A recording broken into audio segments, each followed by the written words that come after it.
શહેરમાં મહિલાઓની ભવ્ય કાવડ યાત્રા યોજાઈ 5000 થી વધુ મહિલાઓ કાવડ યાત્રામાં જોડાઈ। સામાન્ય રીતે પુરુષો કાવડ યાત્રામાં જોડાતા હોય છે। શહેરના કાપોદ્રામાં મહિલાઓની હજારોની સંખ્યામાં કાવડ યાત્રા નીકળી હતી।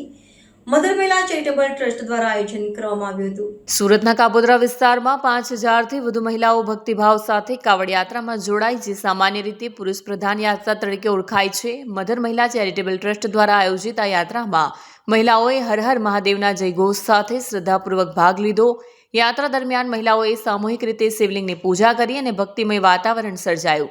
આ કાર્યક્રમમાં સ્થાનિક ધારાસભ્યો અને સામાજિક આગેવાનો પણ ઉપસ્થિત રહ્યા હતા। મહિલાઓની આવી સામૂહિક ભાગીદારીએ કાવડ યાત્રાને એક નવું સાંસ્કૃતિક પરિમાણ આપ્યું।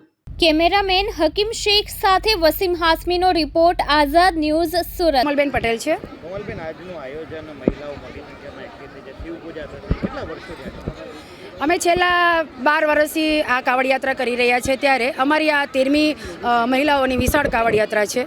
આજે આ યાત્રાની અંદર 5000થી પણ વધારે બહેનો આજે અહીંયા જોડાઈ છે। જનરલી લોકો પુરુષોની કાવડ યાત્રા હોય છે, ત્યારે આટલી મોટી સંખ્યામાં મહિલાઓ માટેનો કઈ રીતે વિચાર આવ્યો અને સતત આ કાર્ય કરી રહ્યા છે?